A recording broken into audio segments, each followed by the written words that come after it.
Hello, everybody, and welcome to the show. Happy Saturday to you. I'm Roger Wakefield, lead AP. If you've never been here before, we talk plumbing. Today, we're talking kind of home improvement, DIY, or should you hire a pro? Maybe a little bit of both. Sometimes you need a pro, sometimes you can do the stuff yourself. Everything okay? Okay. All right. Cool deal. All right. So, if this is your first time here, and you're looking for something in particular, you may want to go over to the channel and search it. If not, hang around. I've got some great people in here. We've got a special guest today, and man, there's great people in the community. So hang around. You might find what you're looking for. If you're looking to get into the trades, any trade, you're looking to become better and learn more money. That's why you want to be. Or you're looking to start your business or use networking or social media to grow your business. This is the channel. This is the place to be. Come check it out. You're gonna have fun. If you've got a question today, put a capital Q in the comments, then ask your question, and we'll make sure that we get to it. So, welcome to the show. Happy Saturday to everybody. I hope you're doing well. I'm really excited about this today. So, we do have Scott Dixon in the house. We'll go out to the shop here in a little bit, light up the grill, open up the safe, maybe have a sip, something like that. Welcome to Sipping Saturdays. So, Ken Carpenter, how are you doing? Ken Carpenter says if there's a P trap in both the sink and the standpipe for the washing machine, can they be connected to the same drain with a 90-degree double elbow? And I'm going to tell you, no, each P trap you want to hook up independently. And a double 90 to me, look, there's times to use them. They're also a lot of problem. You can check your local code, but Ken, for the most part, I'm going to tell you no on that one. Working to the Bone says hello, everyone. Welcome back. How are you doing? Good to see you in here. What's been going on with you? Uh, how are y'all doing today? What kind of jobs are you working on? Look at this. We got BYO Tool in the house. And notice I said Tool. What's going on, brother? Good to see you as always. I hope you are doing well. All right. Excellent labor says, hey, Scott and Roger. How are y'all? Uh, Toge in. What is up? How we doing? Brother, always good seeing you in here. I hope things are going well. Man, I hope you have fun. Uh, did you have fun with when you were here? Because me, I love it. Uh, I get to bring guests in now. That's what we're doing almost all the time. Every Saturday now, we try to bring a guest in for the podcast that we just finished shooting. Then we jumped in here and shot a video. Now we're doing the live stream, and I got to tell you, it is wonderful. We get to do some cool stuff. But what I'm going to ask y'all is, what are y'all up to, and where are you at? What part of the world are you in, and what are you doing? Are you in the trades? Are you not in the trades? What's going on? But let me know. I would love to see what's happening with y'all. All right. So, Waco 621, another great collaboration. What do y'all think about these collaborations? Do you like them? Do you like what we're doing? And, do you is that what you're coming in for on Saturdays? Because we're bringing in some good people we're having a lot of fun with. Uh-oh, Chris Shreve says, "Good morning, everyone. Won't be in long, getting married today." Chris, congratulations to you. Where are you located? Where are you getting married at? What's going on there, man? Mike Newt says, "Do those SharkBite connections really work as well as sweating pipe the old-fashioned way?" Mike, this is a good comment. It's a good question because what I'm gonna tell you is I've done a lot of videos, not just the SharkBite brand, but Quick Fitting brand. We did a bunch of videos of that. We put them in the test chamber, blew them apart, and to answer your question specifically, do they work as well as sweating pipe? No. Do they work well enough to use in a repair? Yes. Reason being, we kept testing them and testing them and testing them. we could not get them to blow apart till around 800 psi, sometimes more. And people bust my tail on that all the time. They're like, "Well, Roger, you tested it to 800. Your house is never going to get to 800." I get that, but here's the thing: getting things in and testing them together, you can see what fails first. And the push to connect, actually, the press fittings failed first, then the push to connect. Nothing holds as good as solder. So you asked the question, that's what it is. Jim Williams is on call, waiting for some random plumbing problem to come up. Well, if you're on call, number one, I hope you're getting paid for it. If not, brother, I hope random problem pops up and you get to enjoy your day. Jim Williams is out in East Texas, and me, I'm in Central Texas here. I'm in the Richardson, Dallas area. Uh, I know BYOT is in Seattle. Absolutely. What are you guys up to? What jobs are you currently working on? Gay N says, I just finished my plumbing pre-app program in Toronto. So I'm assuming that means in what y'all call uni. Is that correct? Our instructor made us watch your videos to get to know more about plumbing. And I love that because a lot of schools are doing that. A lot of trade schools are doing it. A lot of unions are doing it. I've got to tell you, it's really neat because I get to travel around the country now, going to trade shows, whether it's conferences for the trades, whether it's conferences for social media. I always try to get out and meet tradespeople. That's my people. And so many of them tell me, "Look, our instructors pull your videos up all the time." So, man, I just wanna say to the instructors and to the students that watch and comment, man, thank y'all very much. I love what I get to do. Working the most is doing great. Roger, how are you and the crew doing? Still working, 108 new track housing? Man, that's a lot. Did a super light, or super tight underfloor yesterday. I'm in Oregon. You say go Ducks, I say hook 'em, we're kinda talking the same thing. Congratulations up in Oregon, and man, doing that many track homes, you're gonna What's up, Roger? How you doing? John Pulley up. John, brother, what is going on? How are you doing? I know our time's a lot different. I hope you and your wife are doing fantastic. Thank you for jumping in here. Mike Newt says Central Massachusetts, considering buying a house we are renting. Mike, you definitely need to jump over. If y'all have not done it yet, let me find the back.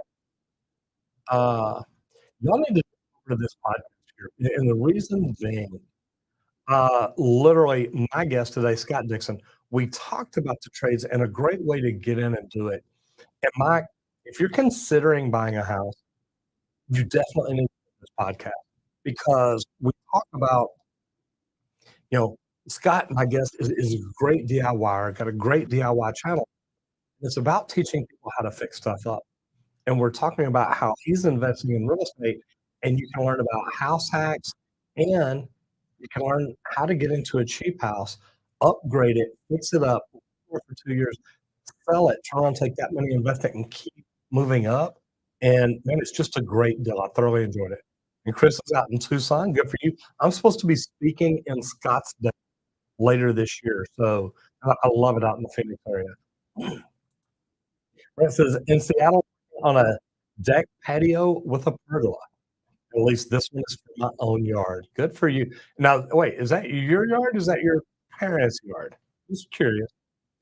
Excellent Labor says building our garage with attached outdoor kitchen. Have some plumbing to do in the garage build soon. Man, I love that. We were actually out. I took my whole team out to the property we bought and let them get a feel for it, let them look around and look at all the plumbing opportunities that we have. Uh, Pretty cool stuff. Logan McBride, how are you doing? Good to see you in there. Hello, hello, hello. What is happening? Mike Newt says, "Thanks. I haven't seen those. I will check them out." I tell you what, Mike, if you're talking about the quick fitting, we used quick fitting. We did a sponsorship deal with them because at first they wanted us to do a sponsorship, and we said, "Look, we don't do that. Y'all are just like SharkBite." They said, "Well, actually, we're not." So we brought fittings in, looked at them. We went up to Providence, Rhode Island in their test facility, watched them pressure test against them, against press fittings, against solder fittings, and against SharkBite, and they outperformed SharkBite almost every time. So it was really pretty cool. Daniel Hermans has just finished repopping the house, working on improving HVAC, and finishing up a full rewire. Daniel, good for you. Are you an electrician or a DIYer or what do you do? Because as a plumber, this property I just bought needs a lot of electrical work, and man, electrical work is not my thing. It's not my specialty, but I would love to put new panels at least 2, maybe 3 of the buildings. So Gayan says, "Any chance show how to apply ABS cement and hook up pipes when we replace some part of the piping? Like how to mark and where to start to glue the pipes. Sometimes it gets too hard to figure out." Uh, we don't use a lot of ABS here, but we've done some of this video in PVC. So yeah, you can look at that. It's the same type stuff, but not ABS because we just don't use it. Uh, but man, it's going to glue. You're just going to use different product. Other than that, pretty close. Guys, if you're in here now and you have not gone over to the trade talk, and that's where it is at the bottom, uh, I'll see if I can. No, I can't. Won't let me do that. I'm gonna try and copy and paste that and put it in there. That way there'd be a link to it. But I'm telling you, go over and check it out because the podcast we just shot with Scott Dixon, you're gonna want to see it. Especially if you're a DIYer, you're a rehabber, you love working around the house.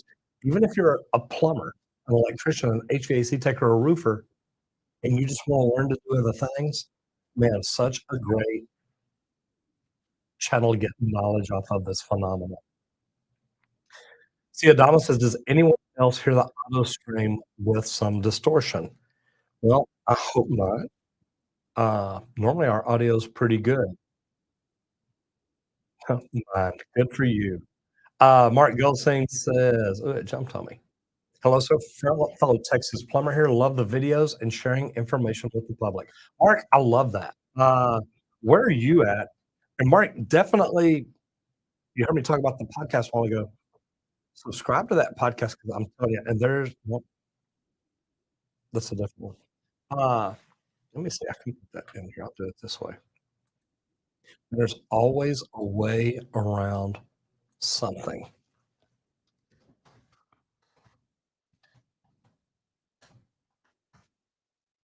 Should get it right there. Oh yeah. So what I'm gonna do is I love my job. All right, so there's a link. And it's the one that's scrolling on the bottom. Go over there and check it out. I'm telling you, today's podcast right there will make it worthwhile. Not the one we're airing today. We air them on Wednesdays, but the one we shot today is going to be really really good. Uh, See, Adama says, Roger Wakefield, should I be able to buy a new tub drain spud that's not plastic threads? Absolutely. Yes, absolutely. Just make sure that when you go to the plumbing supply house or the big box store, you tell them, "Look, I want this shoe to be metal." Normally they are metal, and then there's 2 different sizes. So normally there's a threaded adapter that goes with it. You put on the smaller one to make it bigger. John Howard says, "Just north of you in Plano. While I listen, I'm cutting new soffits to replace the cardboard soffits my house was built with." John, good for you. I love that. Ryan Fierro says, "Love the trade talk. Union journeyman here and love how you talk about you have the mentality to be the best of the best. I'm also a rat. I love it, brother. A rat buying plumber, and nothing gives me more joy than to outwork my brothers because I do want to be the best." Ryan, number one, dude, I love that. Uh, I loved when I first got into the trades, into the union. Let me say into the union. I loved when I got in the trades because I worked with some great plumbers. But when I got in the union, they all thought, "Man, we're better than you. We've had training. We've done this. We've done this." But it's a mental mindset. If you want to be the very best, dude, you can be the very best. You've just got to figure out. And again, listen to the podcast that we shot today, Scott Dixon. It'll be out in a couple of weeks, but listen to it because we talk about becoming the very best. And when we get Scott on here in a minute, if y'all got questions, ask about it. Got Squirt in the house. Good to see you. Mercy Seat says no distortion here. Try exiting out of YouTube and coming back. I'm going to try to exit out, but then y'all are gone too. I'm joking. Let me see. Got a couple of Facebook pages I got to reconnect to. Jeff Struff in the house. What is up, my brother? Watching from the gym. Brother, man, what a way to spend your morning. I love that. Mercy feet. There you go. Casada says sounds good there. Guys, we're doing pretty good, I think. I'll tell you what I'm gonna do. We're really talking today about home improvement showdown. Should you DIY or should you hire a pro? So first of all, what are your thoughts on it? Because I want to tell you the laws in Texas say if Texas is your home, if your house in Texas is your homestead and you've got it registered where that is where you live, it's not a rental property, it's not just other properties you own, it is your homestead. You're allowed to work on anything plumbing you want to. You still got to get it inspected. You still got to get it permitted. You still got to do everything a plumber has to do. Do you like that? Do you like that idea? Should you DIY it yourself or should you call a pro? And if y'all want to go ahead and get everything ready, I'll swing out there in just a couple of minutes. Perfect. We're going to move out to the shop a little bit early, get out there and talk to Scott, get the grill going, open up the safe. It is Sipping Saturday, so you know. Daniel Herman is not in the trades at all, but I like learning to do different things the right way, no shortcuts. And this is really good because this is what Scott and I spent the morning talking about. A lot of people take shortcuts, and man, the shortcuts are not good. Uh, Shortcuts lead to accidents. Shortcuts lead to poorer quality of work. And man, I like that. Since I'm not trying to make money on my jobs, I can spend time on the details. Eventually, one day you're going to get to the point where maybe you do want to make money at it. Maybe you want to do it for a living. You still don't want to take shortcuts. You want to always do the very best you can, do it right each and every time. And that to me is huge. Stephen Tran, brother, good to see you in here. How'd you like, and Stephen, man, we got to come up with a name for the land yesterday. I've got some people calling it the ranch, some people calling it the compound, some people just calling it the property. We've got to come up with a name that is going to be really, really good. Dustin Cooks is trimming out houses in Naples, Florida. So Dustin, plumber. I'm assuming you mean sitting plumb and trim. I like that. Uh, how many of y'all were in here last week and saw the drawing? Got to meet Sean Strong because we had him on last week. And I'm looking at the poll that they put up. 94% of the people say yes, they do like it when we have. I love that because it's a lot of fun. You got Miss Amber Mendoza in the house. Happy Sipping Saturday. Steve Trent calls it Plumber's Paradise. Well, see, I was thinking Gangster's Paradise, but either way. Amber, I just made a comment that we need to come up with a name for the land out there. We've got some people calling it property, some compound, Plumber's Paradise now. But we need to come up with something for that. All right, guys, if y'all are ready for me to move, let me know. I will hit camera 5 or 6 or whichever one we need to hit and move that way. Y'all just let me know that we're good. Right now, we've still got Scott muted. I see Randy moving around outside the door, so I don't know if we're good to move in or not.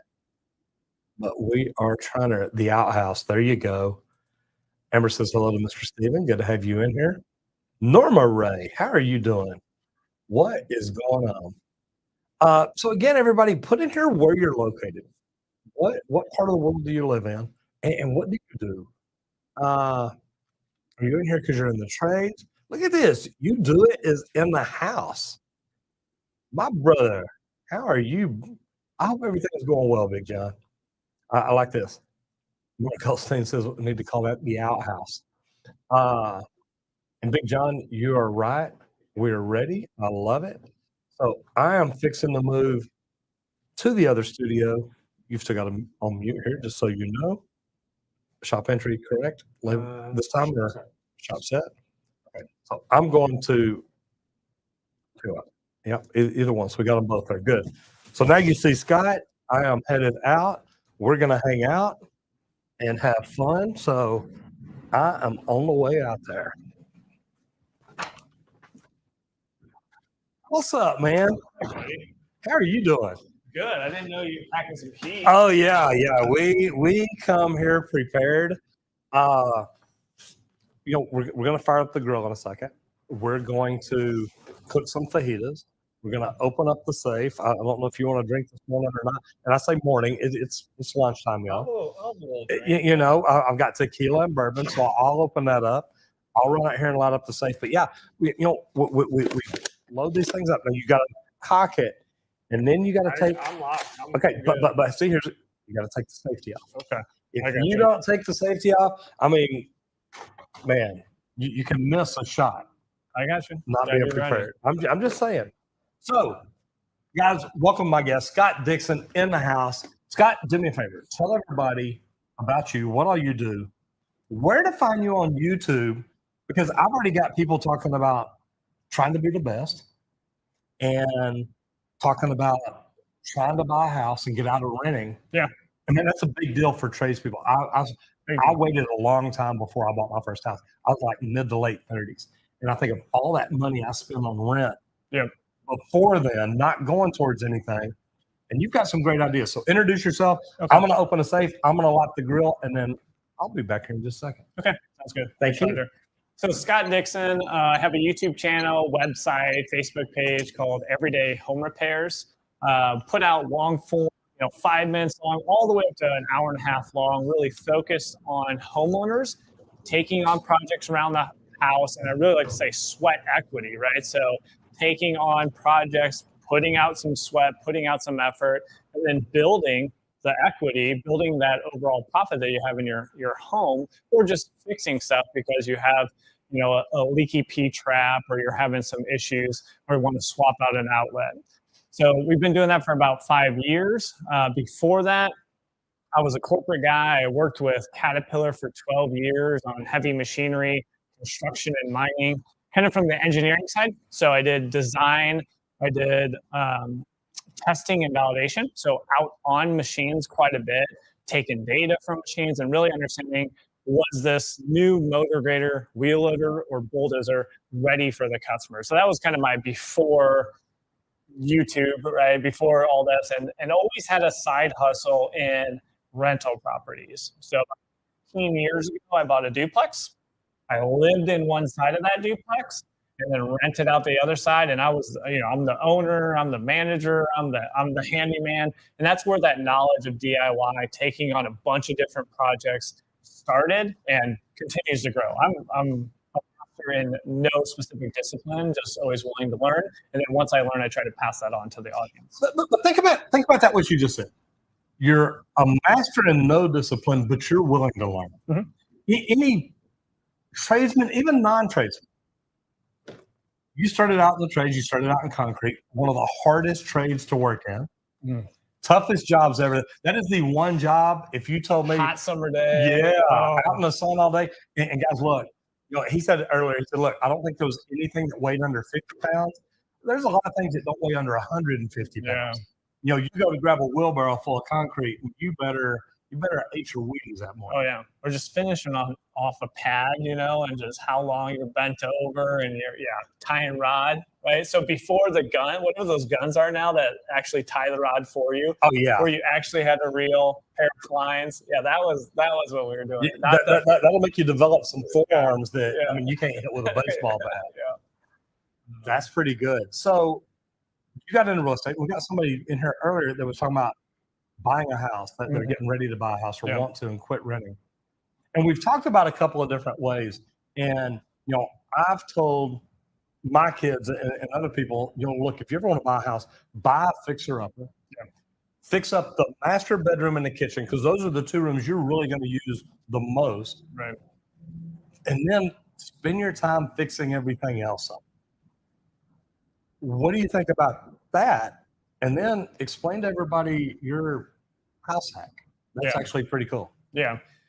It's a bunch of different ways, right? So there's a bunch of different ways you can go after it. There's two main pillars, right? It's the asset, the house that you would actually buy. What is that? Where is that? Buying a 3-bedroom, 2-bath, 2-car garage ranch in a great neighborhood. That's the bread and butter property. There's the most amount of people are looking for that property. So when you want to resell it in the future or even rent it, most buyers. Most buyers. So that's a great place to start. But then also, how do you finance? Right? We don't all have just bank accounts that you can go out and pay cash for these homes. So, most of us can't. Yeah. So we need some type of loan product. So there's a bunch of different ways to do that. And one way, which you might hear of called house hacking, is actually you can buy a duplex, a triplex, or even up to a 4-plex, 4 units. So you can buy a small apartment building. You can live in one of those units, rent out the other units, and then you're able to get a loan product from FHA and only put down 3.5%. So you can bring your down payment way down. You should still be buying right. You shouldn't be buying everything under the sun. You should be buying that quality property, low down payment. And often when you do that, then the rent coming in from those other 3 units, 2 units, or 1 unit can either completely offset your mortgage payment or at least part of that mortgage payment. So that's a great way to get started. That's how I got started with that duplex. Now, I like the way you said it, buying smart. And you explained it during the podcast. So guys, remember, make sure you listen to this podcast. Go over to the Trade Talks, subscribe, ring the bell. That way you get notified when it comes out. Because we talked about buying smart. And if you buy smart, literally the day you sign at closing and walk out, you're already profiting. Explain how that mindset is to put yourself in that position. Well, often, I mean, you can't go out and expect to get a 2022 built new home in the most desirable neighborhood and expect to get a discount, expect to get some attractive price on that. But what you can do is you can go get a hoarder house, go get a fixer-upper, maybe something that has some deferred maintenance that you can put that sweat equity into. So the question is, where can you find those? Well, when you're just driving around neighborhoods, it's called driving for dollars. You can just drive around, and when you see the deferred maintenance on the outside, you see the long grass, you see the postings from the city hung on the door. That's a property waiting to be taken. Those are all signals. So you literally just carry a small notepad with you. You write down those addresses, and it can be as simple as sending a letter to all those addresses, sending a letter every month, and just say, hey, my name's Scott. I'm in the neighborhood. I got a small family. I'm slowly building up some rental properties. Just a super transparent, super honest, because it is honest message. If you're ever willing to sell, if you're ever looking to sell, here's my phone number. I'd love to talk to you. I'll swing by same day. I just want to chat with you. So that's kind of where you get ahead. What people get confused with is they think they're going to send out 2 letters one time, right? And get a call back. And that's not the way it goes. That's why you need to do follow-ups. You need to build that list to 10 homes, 50 homes, 100 homes. Get up before your family on a Saturday and go drive for an hour and hit this neighborhood, then hit the next neighborhood, right? You bet. Just or like get anything. Your family up. Yeah. Get your wife up and say, hey, let's go for a ride. Let's look for houses today. Let's write them down. Because you don't want to move into a part of town she doesn't want to move into. No, you got to get there. And if you don't have the seal of approval, you're in trouble. What's the best deal you ever had? Now, getting into bigger properties, we're doing all sorts of stuff. We're doing mobile home parks. We're doing kind of strip malls. We're doing office buildings. So now I'm not DIYing too much on those buildings, but I am getting the best deals now, not in Dallas. I'm getting them in small. So I love small town America, like 50,000. I understand. I grew up in a town of 850 people, and I grew up outside of that town. So I know small you grew in a town of 50 people, right? Yeah. I like that. So I love the 10,000, 15,000 person town with a few factories there. They have some jobs, they have a healthy economy. That's what we're buying now, and we're finding really good deals because you're not competing versus everyone else, right? You're not in the hot market. So those are where the best deals are coming for now. But a triplex I bought, my second property, triplex, super ugly duckling, 4 layers of tiles on the roof. It had 9 different flooring types in one 600 square foot unit. I mean, it was just like on top of each other. So that one I fixed up. I literally fixed that thing up over 10 years, just slowly. So get that new roof on, collect that cash flow. Okay, now let's go ahead and do the vinyl siding, collect that cash flow. Let's redo unit 2. Slowly, boom, boom, boom, boom, build up over time. And then when you sell that 10 years later, again, I bought that property right, but I didn't get it. It wasn't an amazing deal. I had a lot of what's called forced appreciation. I could force the appreciation. I could force the increase in value with the new roof, with the vinyl siding, with making those units better. So the rents went up. Yeah. So 10 years later, it can get as good as you might make $200,000. If you sell that, you might make $200,000 or $300,000. Nothing special about that. And the rent goes up. Mm-hmm. What you own comes down because you're paying the principal. Yep. So when you do flip it, turn it, whatever you want to call it, you can take this money, and if you've lived there more than 2 out of the 5 years, you just roll that money over. You don't pay taxes on it. That's correct. Yeah, you don't pay taxes. And also with investment properties, you can sell that and then roll those profits into another property. It's called a 1031 exchange. We won't dive into all the details, right. But you can also push taxes down the road, not pay taxes, and use all those funds to buy your next property. So there's multiple ways. Great stuff to do it for sure. So we're talking about DIY versus pro. Mm-hmm. Is there anything that you hire professionals to do or have that you're just like, look, I either don't have time or I don't want to do that? Yeah. It's not usually like a intimidation factor. I'm pretty just curious and get after most projects. It's usually I don't have time. So something I want to, especially right now, right, with the channel, I want to learn. So I'm always looking for a new thing so we can kind of bring that to the audience. So it's more like painting or flooring or something that I just appreciate the sheer amount of labor associated to that. So that's what I'm hiring out right now. But when you're getting started, I say jump into it and just try to do 2 hours a night after work. You're over there painting that bedroom, and you're just now we're doing flooring and just trying to get after it. And if it's like you talked about, a live-in flip, you're living in the flip, so you can live in it and escape that tax burden. So that one, it's awesome because you're right there, so you can work on it on the weekends. You can kind of call in the family and group around it. So the labor. The ones that are high-end labor that I'm not actually learning a ton, that's what I'm hiring out right now. I like that. Now, here's the thing.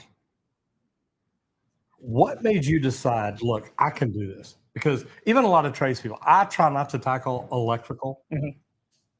But here lately, I've got to, you know what, man? I can watch YouTube. I can learn how to do this. I can pull a wire from here to here, plug it in here, and add a plug here. It's not hard to do. What made you, from working in concrete, and I doubt you've even told anybody about what your parents did. Right. But what made you decide, look, I can do this. I'm not afraid of it. Yep. I'm just going to learn to do it. So I'm going to check the firewall. Yeah, for sure. So just taking that approach, kind of, if you have something that fails at your home, you have something that needs attention, or you're just looking to improve the home, I didn't know any better. So my parents starting off, we moved in to a piece of land. We moved into a mobile home on that piece of when I was 3 years old, and my parents just got after building our house on that piece of land. And they did, I mean, almost every single part of that actual build. Not just dad, mom and dad got after it, and we lived in a pretty rural area, and I mean, if something broke, it was just like de facto that you were fixing. It wasn't even a question. And also, dad was a lineman for multiple decades, so electrical was not quite as intimidating for him. So I think some of that has been the foundation to where I went with rentals and where I went with some of the content with everyday home repairs. So did you start out in a small house and move your way up, you and your family? Yeah, so we did that duplex. So I house hacked, right, in that duplex. And then within 1 year, there was an auction property 2 doors down that they were doing an estate sale. So estate sales are a sign, right? They're selling everything in the house, and then they're going to sell that house. So it's a good time to go talk to that homeowner. So I bought that one, moved over to it, rented both sides of the duplex, moved over to that one, did a live-in flip. So I was living in that one and fixing it up with drywall dust all over everything, all the shops. Yeah, it's not perfect. Oh, no. But it's tolerable, especially when you're like, look, when I'm done, I've got a house that I got it a good deal if you do things right. It's now income producing, or can be. Yeah. And you're in a good spot on it. Yeah, and it's the first 5 years of real estate investing, you're not making anything. You're putting it back into a roof. You're putting it back into the HVAC that should have been changed out 5 years ago. So you're reinvesting, but then that's building up how much equity, right? Now it's worth $200,000 and your loan's only $105,000. So you're really building that up over time. So if you think you're going to do real estate investing for 5 years, your gains aren't necessarily great unless the market magically goes up. Yes. But you don't want to position yourself like that. You want to force appreciation. So if the market goes up or down, you're still in a good position. And I always say, like, it's more of a 0 to 5 years, you don't make anything. 10 years, okay, that checking account's going up a little bit. 10 to 15 years, all right, you got multiple properties, now hundreds of thousands of dollars of equity.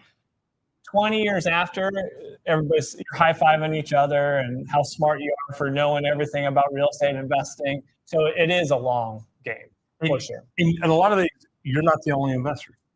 No, you're getting now where you're getting in with others, and that way there's no big hit. Yeah, I started off, my first 10 units were just me. All me, just I was getting the loans, fixed interest loans. I mean, fixed interest loans were so great for so long. So I knew that. So I was just locking in these 3% of loans on these businesses, these triplexes that were paying rent. But now, no, I definitely invest with others. Now I let them take on some of that work, that management and stuff. And then I really focus on everyday home repairs. I'm pretty passionate about that. There's some other things we're trying to do with everyday solar, starting to branch out in different areas.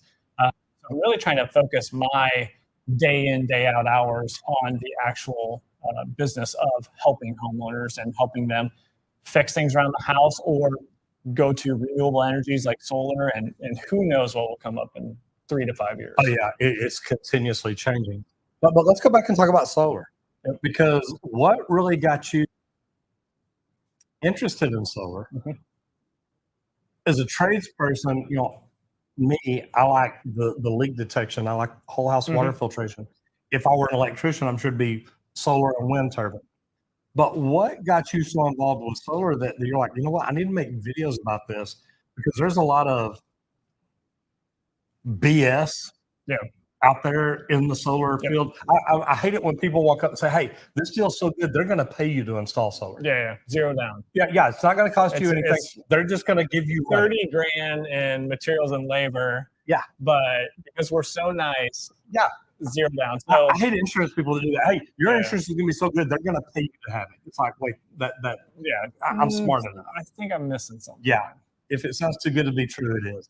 So so just that. So there is a lot of confusion. There's a lot of different people in the area, because there's certain areas like solar, renewable, even EVs, right, where there's a lot of incentives now. There's a lot of tax incentives. There's a lot of discounts that you can get. So just knowing that, you get some questionable players coming in the market. So everyday solar tiny. 3 videos out on the YouTube channel right now, so we're just getting started. But it's the same thing. What's the difference between wiring panels in series compared to parallel, right? So just breaking down concepts. And then, okay, I'm putting an 11 kilowatt system on my house. How much did that cost? What was the entire process? How did it look? What did you do wrong that hopefully they can avoid? So we're just taking that process. Now, we do have a path where we can help you. We can help you get solar panels on their house. So you've learned a lot about this. Now you're actually saying, look, I'm taking what I've learned and I'm going to help the world because, like I said, there's a lot of BS and that's bullshit out there. And you've kind of dug through it and found out there's great ways to get tax credits. There's great ways to get rebates and grants and I mean all kinds of different stuff. Yeah, and solar kind of for just the overall what we're trying to do online with the business, helping homeowners. Solar is going to exercise a few things we'd like to do in a lot of other areas. But it's like, hey, let's focus in this area. Let's see if we can accomplish what we want to do, which really helps the homeowner, but obviously is a good business, right? Let's see if we can do that in solar. Let's test it out. Let's make some mistakes. Now, if we can do that, now that's going to go back to everyday home repairs and go across many other areas, electrical, plumbing, detached garages, sheds, decks, right? There's many other things that I think we can do from a material side, helping the homeowner, but also from a pro side. So making that efficient from both standpoints, not just the homeowner, but also the pro, where he might know exactly what he's getting into. Because somebody say, I want exactly this that I saw online. And then they know, okay, here's a bill of materials of what that would be. This is approximately what they want and why they want it. So hopefully it can clear up some confusion. I love that. I see number one, we've got Jeff Ostroff in here. We've got Sean Strong in here. Sean Strong says, has Scott had any trouble with that salt shooter? Well, we hadn't shot yet. I shot. Yeah, I mean, Sean, I think he knows how to shoot. Yeah. Which camera are we on? We're on this one right here. Watch this. See, nice. I guarantee you, it went all the way to the lens. But, Sean's got to remember to take the safety off. It messes your game up. Yeah, I got mine, yeah. We've got the grill going, so I'm fixing to go spread it out, get the grate down, get ready to put some meat on. I should have meat in the magic drawer. Oh, yeah. Beef fajita meat, chicken fajita meat, a pan, a truck getting started up, all kinds of cool stuff. Yeah, this is live, guys. It's what happens here. I'm going to carry this out and start getting this ready. Check the fire. There's Brent. There he goes. Brent's in the house. It's so educational, and that's why I love both your channels. So, explain to people what made you start doing YouTube and how it started with a toilet paper holder. Yeah, it did. Where all great things start. In the bathroom. Yeah. So part of the rent, so as a handyman on those rental properties, right? So one of the rental properties between tenants, we had some issues that we were just trying to fix, update, painting. And one of those was classic toilet paper holder off the wall, right? The drywall anchors had let loose. Decided to document that. I don't know exactly why that documenting and making a YouTube channel was a good idea, but I challenged myself to, hey, let's put some videos out there helping homeowners doing the things I'm doing on these rental properties in my own house anyways, and let's do that for at least 10 videos. So I did know it, you can't just put a video or two out. Let's do a couple of videos here. So we did 10, then 10 turned to 20, 20 turned to 30. Took a little break when my son was born, but then after a few months, I saw some of the views start coming in, and it's like, oh, there might be something to this. So that's when I jumped in, and now we're 350 videos later, continue to put out content. Not as much as you. We're trying to keep up.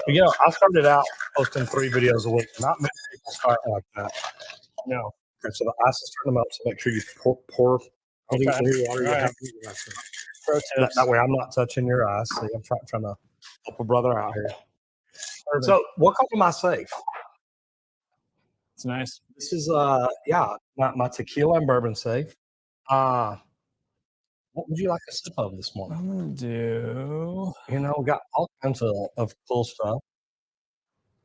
Yeah, all kinds of great stuff in here. Let's What sounds good to do. you? Bourbon or tequila? I'll do bourbon. What's this guy here? Whistle Pig. Yeah, try a little bit. There you go. Help yourself. And then I'll pour me some. So normal races, I have everything to do from plumbing, painting, flooring, roofing, carpentry, electrical, and even some yard work and car repair too. So tired. So you're a homeowner. Yeah, definitely. What do you recommend to somebody that is like, look, there's so much to do, I don't even know where to get started? Do one.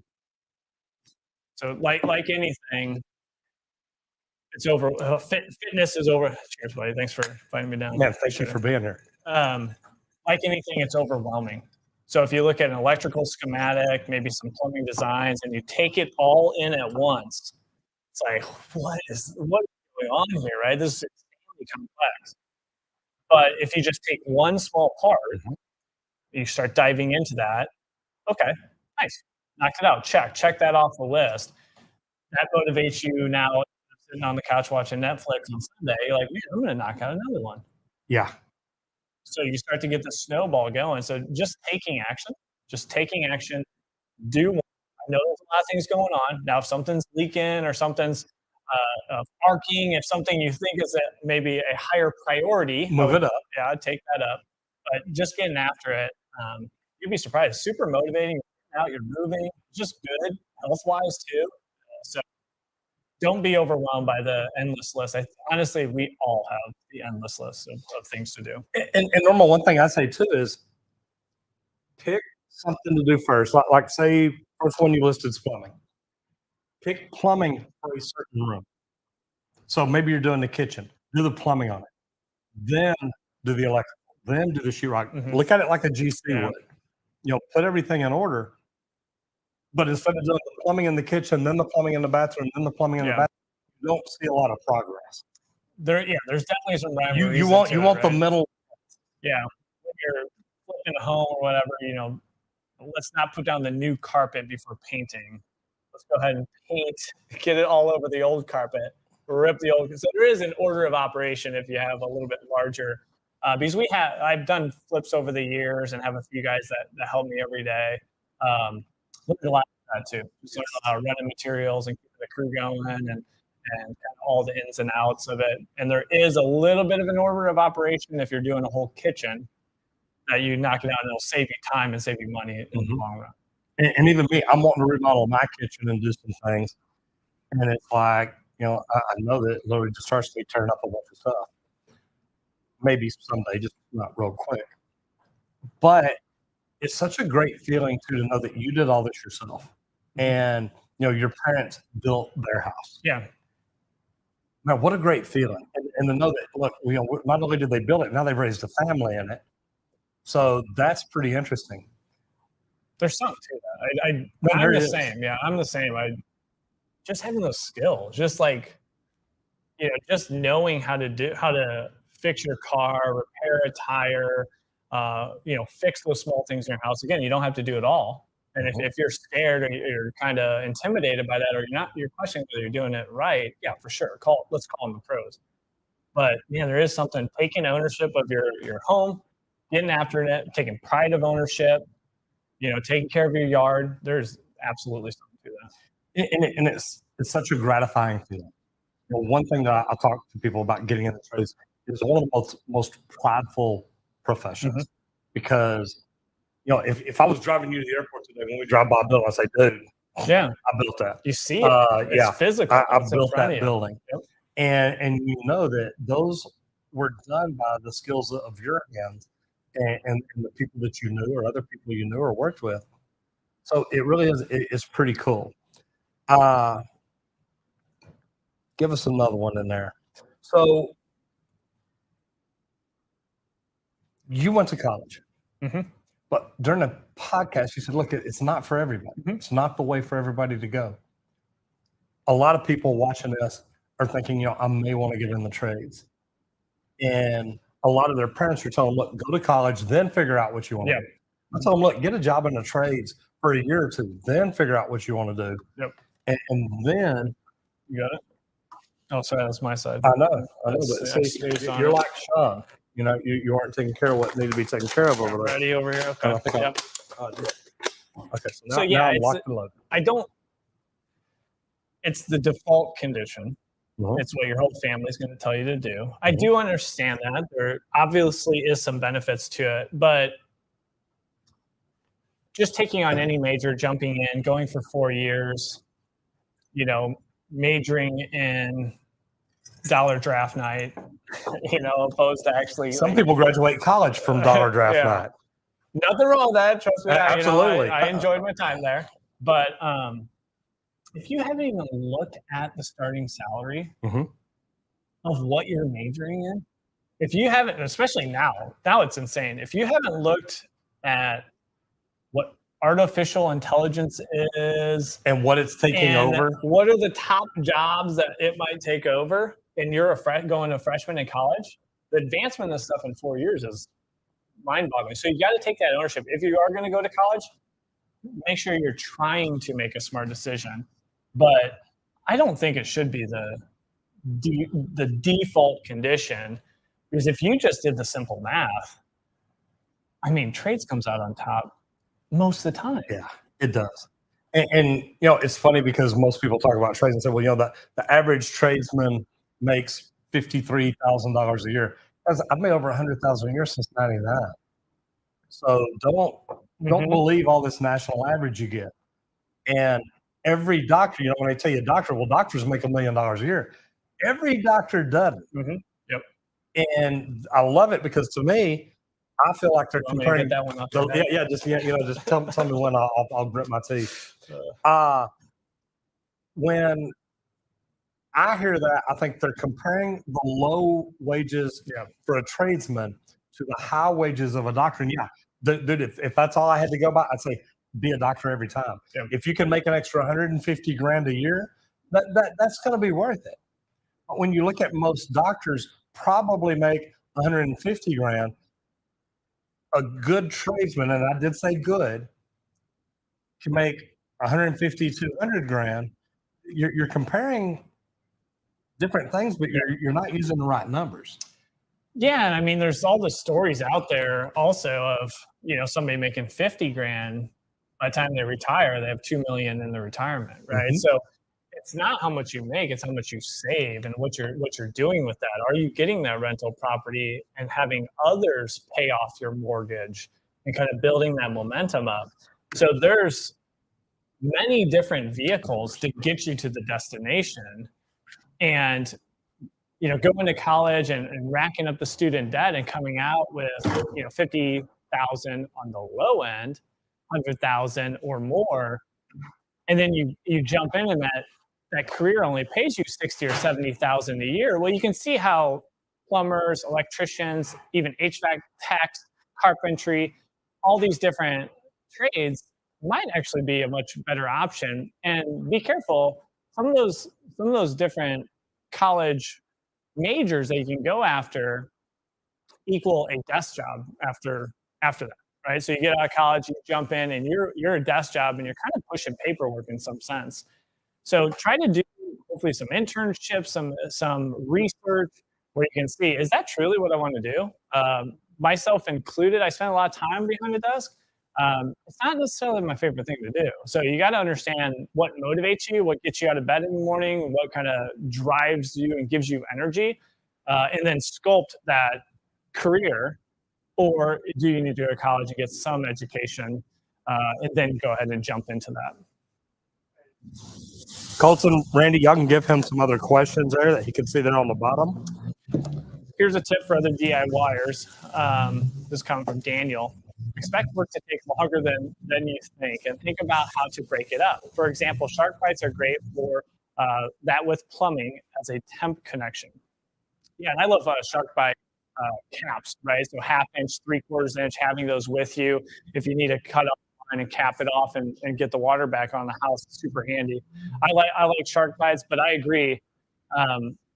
Thinking you're going to go to Home Depot, get all the materials that you need, go back home, everything goes in, you know, 1, 2, 3, ABC perfectly. No, you're averaging, I don't know, how many trips to Home Depot do you think DIY averages. I'd say two to three, and it gets worse. I'd per say 4 to project. 6. Yeah. I think plumbers average 2 to 3. Yeah. If we don't have the stuff we have on our trucks, and I've seen it happen before, you go to the supply house or go to a local, you never get everything you need. As a pro, where you're out charging the customer by the hour, or you've got straightforward pricing or something like that.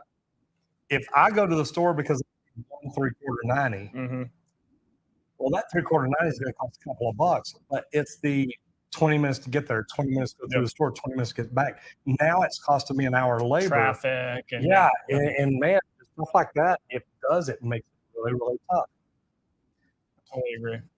Chase Hatchett says, I've got to wire up a breaker box today. Fun times. That is fun times. So, Chase, are you an electrician or are you a DIYer?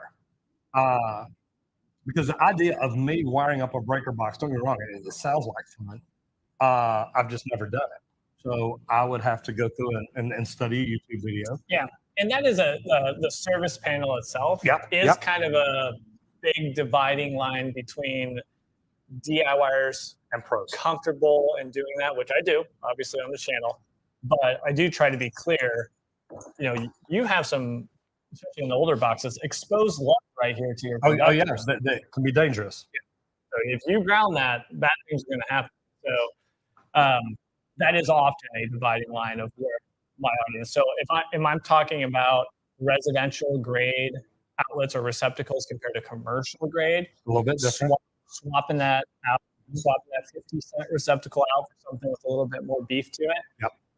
A lot of homeowners, that feel comfortable get after that type of project.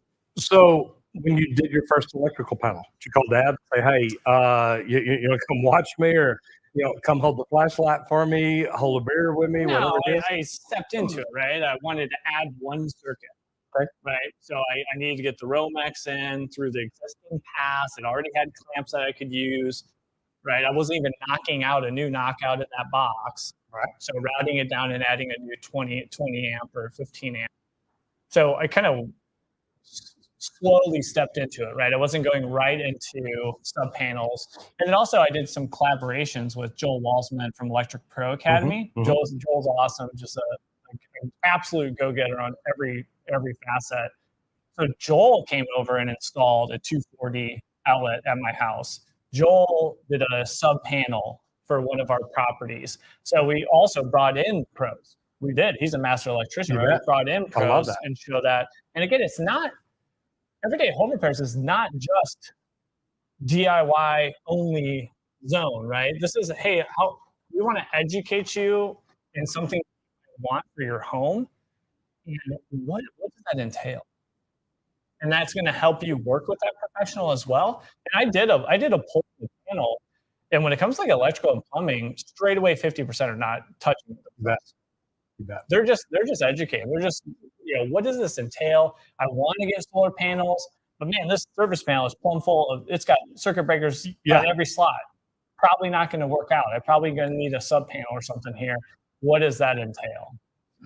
And I love that from the education point of view, because if I want to put in a panel and know nothing about it, I love the fact that I can go watch you do it and say either, wow, you know what, I think I can do this. Yeah. And I may have some questions or comments. Hey man, what brand should I buy? How big do I need?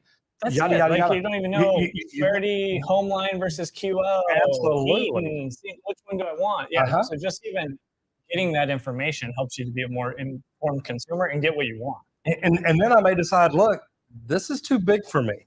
I don't want to do this. I see. So he saw me pick up my. He got scared. I gotta get. Flies tremble at the mention of my name.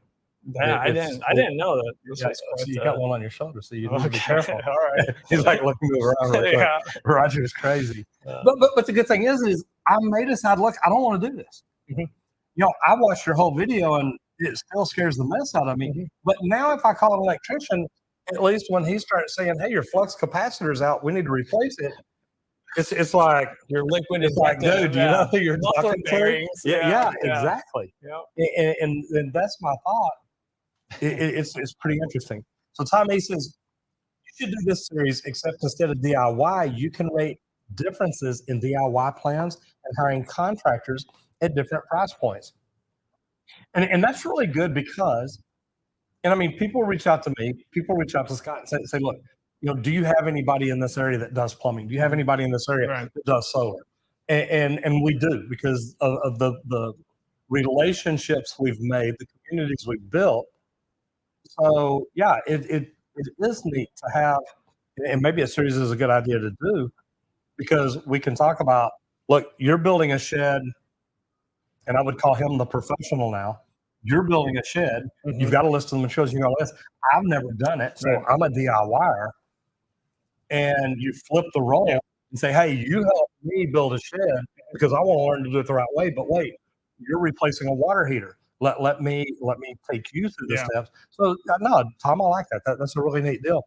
And there are different price points. And to me, you've got to understand that I was never the cheapest plumber in town, never wanted to be. I've always wanted to be the best, but that comes with the value that I provide. That comes with the extra services. Taking care of your house, following up on my warranty, making sure I use the right product and use the best product, and don't use SharkBite fittings. I actually solder my joints. So different ways to look at it. One of the few. I like that. Yeah. Things have changed a lot. Yeah. Boy, that's the truth. Norma says, definitely will do that. My toilet wax ring just started leaking. Also, the cord on my ceiling fan started acting up, so I have to pull it real slow to turn the light on. LOL. The list goes on. And those are two things that you could do. You can, if you've got problems like that, if they really bug you, contact your light manufacturer, get a new switch for the inside of it. That's an easy change. It's probably a plug and play deal.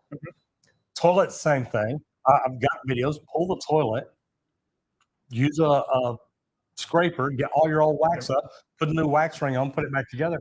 Check your flange, check your lead bend, anything you've got. Make sure everything's good, but that's what it's all about. Check it out, make sure you're good, but start with the problems, start with the priorities, and then go to the things you want done next. I'm gonna go check our meet real quick. Cool.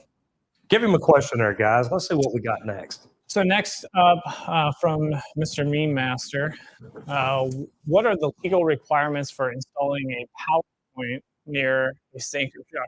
Remember, I was a corporate guy forever, so PowerPoint has a very different definition for me.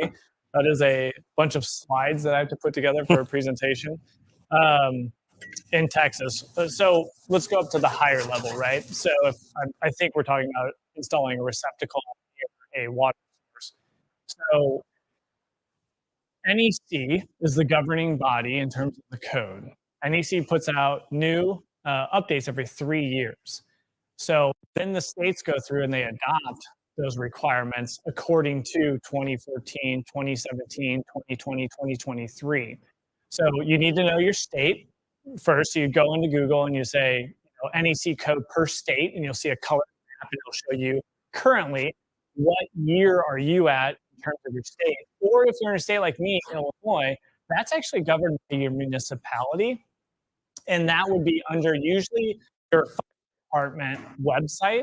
You'll see what is the current building code, the current electrical code, what's the plumbing code. They'll kind of govern those building codes, because usually your inspection department will roll up under your fire department, at least in my area. So usually if you're going near water source, it's going to be GFCI. That is ground fault, current interrupt. That is whether you're doing a breaker, GFCI breaker, or whether you're actually putting that GFCI outlet there. And don't forget, one GFCI outlet can daisy chain multiple other outlets and protect it with the ground fault. So there's a few different ways to do it. A bunch of videos out there. We have several videos on that. And that, I like the way they daisy chain them. I don't like it. I remember I had an electrical outlet on my back porch go out. Had no idea why, and it wasn't a ground fault circuit interrupter. Oh man, no. And it ended up being one in the kitchen that had tripped that also was tied to it. So I had one that there was 2 can lights over our tub, 1 can light in the shower, and they never worked. So I'm swapping out the bulbs, and I'm putting new LED retrofit kits in. I did 2 different projects on it. It never worked. And it ends up being a GFCI in the master bedroom closet below the shelf. Was That is funny. That is funny. So, well, yeah, it's those really things not. can run you in circles for sure. All right. You get a gold star. It says, can you talk about how to fix low water pressure in a kitchen sink? It's just kitchen, and both hot and cold streams are low. After that, I'll never have normal pressure again. I'm scared. First of all, my thought is if it's hot and cold, change your aerator. It's either your aerator or you've got something in the line in the valve itself. If it's one handle, could be something in the cartridge. If it's two handle, probably not, because it normally won't affect both of them. It may be as easy as changing the aerator or possibly getting a new kitchen faucet. And if I had a problem, if I changed the faucet and I still had low pressure, then I'd change both supply lines. You could have got something in there and got them clogged. But start at the faucet, work your way back. Start at the aerator and work your way back. And chances are you'll find the problem. What brand? I'm curious. What brand of fixture was your default? I'm a Delta guy. Like I really enjoy Delta. I really enjoy the capability to find a valve basically anywhere and fix it. What were you? When I was a plumber, I tell people, but because I prefer people go to the big box store or online. Ferguson, you can go online and pick all these different brands. Well, I tell people, pick the one that you like. But I prefer Kohler, Delta, Nolan, American Standard, a brand that you've heard of. Yes. Okay. I think all four of them do great things. They all four have very unique traits that make them wonderful. But don't go off brand. I mean, they fall apart. Those faucets fall apart in like and I mean, some of these stores have their own brands. Yeah. This house that I just bought, this land that I just purchased, has Glacier Bay toilets. Oh yeah. And it's like I don't know how long it'll take to get them out, but it ain't gonna take very long. Yeah. But the problem with that is when they're off brand like that, getting parts for stuff like that is sometimes very, very difficult. And the price difference is not that much. It's not coming out of the gates. You're saving like $15, $20. Yeah, I saw a Kohler the other day and it was at one of the big box stores. A Kohler toilet, it was under $200. It was like $159 or something. And I'm looking at it, I thought, this is an amazing toilet. And there are people spending $20 less getting an off-brand, and I'm just going to say Glacier Bay. And I'm telling you, it's worth the $20 to spend, guys. All day long. Yeah. That's why I go commercial. 50 cents, a little more now, but 50 cents versus $2 basically. Yeah. And it's like, man, these are built to an entirely different standard. That's the best money you can spend. If you're going to pay for the labor. Yes. Or do the labor, man, it's a no-brainer. It costs you that much more to do it right then. I want you to think, when I talk to people and they're redoing their shower, they're taking out the towel, changing the valve, stuff like that. It's like, well, let's put in body sprays, let's put in a rain shower head. It's like, oh, no, we don't want that. Put it in there. It's a few $100. Put it in now, because when you go to sell the house, there'll be a lady that walks in, sees the car, and says, "We're buying this house." But don't do it off-brand of all. Yeah, don't do it off-brand. Don't do it off-brand. Okay. You get a gold star. No, an aerator is the little piece where the water comes out. It unscrews. And if you don't know what this is, and this is a good thing, if you don't know what this is, that probably means that's the problem, because it means you haven't taken it off yet. Where the water comes out, you can unscrew that piece. Yeah. You can take a picture of it, put it in our subreddit, put it in the Discord group. Sean Strong's in here. He'll see it and tell you how to unscrew it. Some of them you can just grab and turn. Some of them have so much calcium and magnesium built up on them, you may not be able to. And then some take a special tool. But if you don't even know what the aerator is, that's a good thing, because once you learn, you'll understand you can unscrew that and clean it out. That's probably where your problem is. Yeah. So, man, good for you. Those are nice. Those easy fixes. It doesn't. It's not always. And they make you feel. I'm already smiling. It's like, dude, we got this right here. Like 5 minutes. Just from jumping into a live stream. Yeah. Daniel Herman says, even if you don't DIY things, knowing the concepts will help you talk to pros and also weed out the ones that don't know what they're doing. I mean, I thought it was half my channel. It's probably literally 75% of my channel. Is off the tip. Oh, my double barrel? Shot him off your double barrel. You know. That's like a disgrace. I know. That's why he landed there. I thought, I got you, brother. I got you.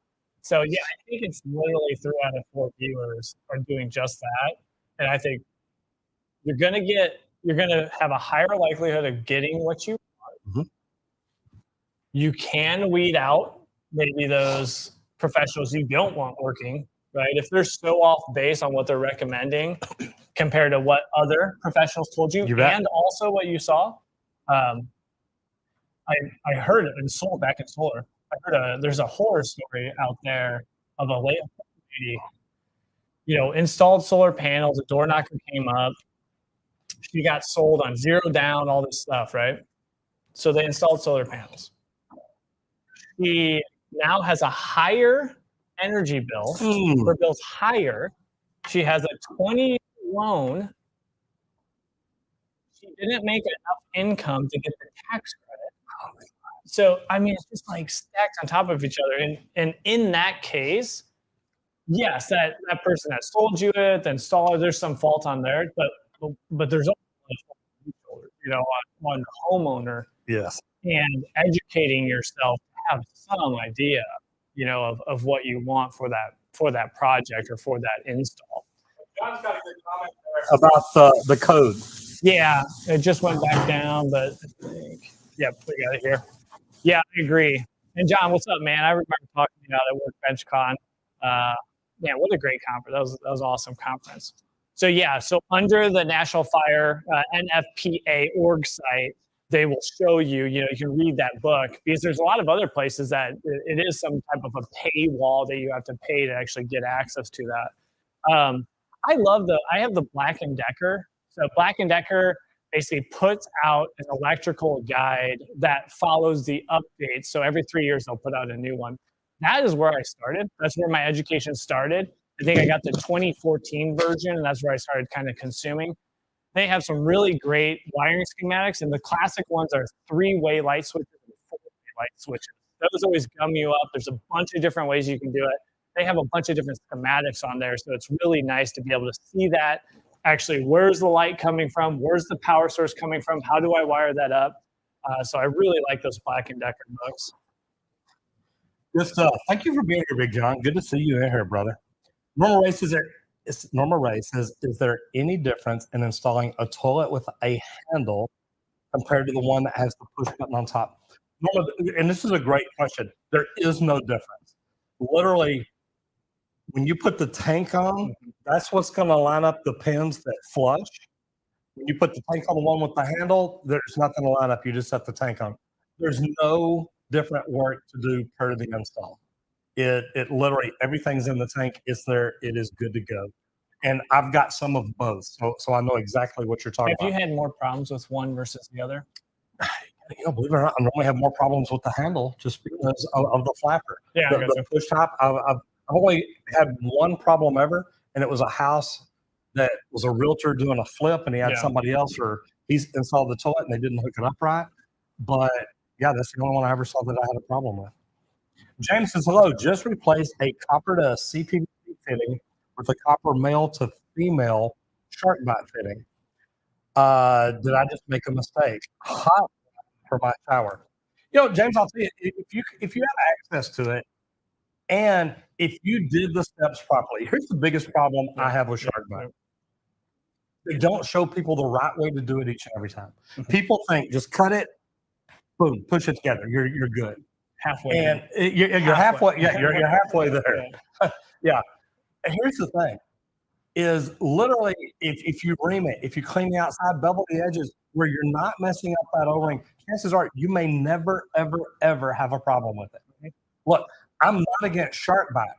I'm against the fact that we change out a lot of them because they leak, but I don't think it's SharkBite's fault. I think it's the part of the installer who isn't being taught the right way. Look, those little lips on the outside of copper will cut that O-ring and it's going to leak. Yeah, I try to really call out those burrs. Like it really the problem is they usually don't have that tool, right? Exactly. You either get the SharkBite deburring tool or you can get a deburring tool in itself. And also the depth, right? So you need to go like a 1/2 inch proper depth. You need to go to almost 1 inch. And you reach a lot of resistance at like 1/2 of an inch. So often people will stop pressing the SharkBite on the copper or the CPVC at that depth.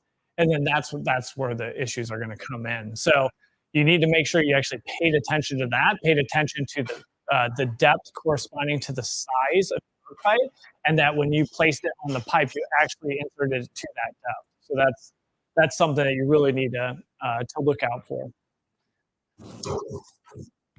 All right, so next up we got breeder 18, pressure blow off on my system leaks a small amount of water when my outside spigot is turned on and off. Even after replacing, do I need a water hammer preventer? All right, so are we on the water heater here? The pressure valve off the side? Pressure blow off, almost system leaks a small amount of water outside spigot turned on off. Does it leak from your outside spigot from the vacuum breaker? If so, if it's just a little bit when you turn it off and on, you're fine. Well, and also, where does that spigot come? Does that spigot come right to the lines, come into that water heater where it might be if you take straight off of it, you could be getting something there. Spigots are classic, like you know, from the actual. Do you guys do frost proof here? Oh yeah. Okay. Oh yeah. After a few years ago when you got the well, and we've always done them. So yeah, we knew it could freeze here. We just never thought it got to below zero. Yeah, no doubt. Okay, so Brady, you confirmed that was the water heater.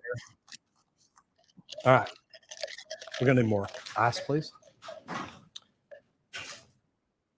Thank you, sir. All right, so next up, Old Star. We'll call you Old Star. Have you ever dealt with drain flies? I've dumped so many chemicals down my drain, I'm convinced that I have survived a nuclear explosion. Yeah, problem for a friend's house. Sure. Okay. Yeah, I got you. Drain flies, yes. Yep. And what does that mean? Drain flies mean you have a break in your sewer line. It's probably underground. So if it's not a pier and beam house, if it's a slab, you probably have a break under there. And the good thing is it's normally on the line that you're looking at. So if the flies are coming out of your shower, guess where your break probably is. I don't know if you want a little bit more to go with your fajitas. So as you see, guys, we have pulled fajitas off the grill. Is this how you salt them too? Well, you can if you want to. I prefer not to get my alcohol and food mixed and all that. I don't know if you want beef or chicken. You can cut off a section if you like. Yes, please. Do you ever cook fajitas? A little bit. I mean, we're probably not up in Illinois. We're probably not the fajita connoisseurs that you guys are down here. Somehow I grabbed a spoon and a knife. What are you gonna do with that? Yeah. I know. It's like, why did I do that? A spork or something. Yeah. But I'm actually not a fajita. I'm a meat guy. I eat predominantly meat. Hardcore carnivore. Pretty much, yeah. I like my nothing at all wrong with that. Yeah. Yeah, actually, here, I'll grab it because I'll send it to you. And you can give us another question up there, guys. Yeah. Workbench con. Was his wife Sherry there? I don't think so. Sherry's my girl. He was. Don't tell John though. He was. How big he is. He was America. He was wearing an American flag. Hardcore carnivore. That's awesome. That's what it's all about. No, but we had a great conversation there, and that was a great get together. He is a great guy. I met him at one of the first, which is the second social media marketing conference I ever went to. Yeah, so Mrs. You Do It says hello. Absolutely. That's my girl. So, guys, we have beef fajita meat and chicken fajita meat. Okay. I love to cook. Eventually, I want to. I love that you love to cook. Oh, man, I do. I love it. Eventually, I want to find a good pellet smoker. Oh yeah. I've got one at home, but it's old. Oh yeah. Okay. I've been in the pellet game for about 12 years. Dang, seriously? Yeah. So was Traeger out then, or who was the? Yeah, I've got Traeger XL, my first purchase. You were like the test bed. The big dog. Nice. Okay, watch this. They don't like you. No. Oh, and I missed you. Oh, He said, I'm going to embrace both of you. I'm going to land on his gun and let you miss. Yeah, I gotta get. No, come on. Yeah. I don't know. He scooted away. I know. Well, he went down. So anyway, Normal Ray says, what's the easiest way to take off a hose spigot on the front of the house? The threads where you attach the hose rusted off, and I need to replace it. Normally, it depends on what kind it is. Yeah. If it's soldered on or if it is threaded on. And if you can see male threads, it may just be screwed into another one. You might be able to turn off the water in your house, put a crescent wrench on the female adapter, and then take a pair of pliers or crescent or something and unscrew it. If not, cut the water off your house, open that valve, let the water go down, and then take a torch, solder it off, and solder a new one up. Yeah. And I've done the SharkBite. I've seen that done. You can just take a pair of tubing cut cutters. it off. Yep. You use the 90s, reuse the 90s, and then put a SharkBite 12-inch frostproof spigot. See, my ears are hurting. I mean, it was accessible. It gives me a headache just hearing you talk. Accessible from the thing called a basement. Have you guys ever seen basements? I've heard of them. Yeah. So we can access it through the basement. So yeah, I know, and I do agree, honestly, with SharkBite. I'm pretty comfortable with them overall, but I know that dividing line of can you access them compared to are you burying them? So that is something you need to pay attention to. As a knife, so Roger has a knife in his hand, and Scott suggests SharkBite. I know. What the? Brave man. And not just that, I got my hardcore carnivore fork. I think that thing. What the? I mean, I love hardcore carnivore, so that is good. I agree, brother. Some people do brass knuckles. I know, not in Texas. Daniel Herman says, here's a question for you. What's the easiest way to remove a galvanized pipe from an old cast iron hub with lead and oakum? Keep the lead and oakum. Take a torch. I prefer my big turbo torch with like an A32 tip. Melt out the lead. You don't want to sniff the fumes off of it, but melt it out. That way you get the lead out. Then you can go back in with a neoprene hot steel gasket, something like that. And you can even put PVC inside of that, or a lead and oakum, or a brass and lead 90, depending on what you're trying to put into that. But yeah, they're removable. It's Santi. Says, our house was built in the 50s with what I imagine is original plumbing. We're saving to repot. What are things I should look for that may make the project to be more of a priority? Do you have copper? Well, in the 50s, it's probably galvanized. Yeah. Okay. So, yeah, if you ever cut open one of those lines and see how clogged it is, it's going to become a priority real quick. I've dealt with those a lot. Yeah, me too. Because there's a lot of homes here in Dallas that have that old galvanized piping in Fort Worth. How did I miss that? I don't know. Man, I'm not on my game. I didn't even ask. You want sour cream or guacamole or do a little guac? Anything like that? We got a little Mexican cheese here. There we go. Squirt does take care of us.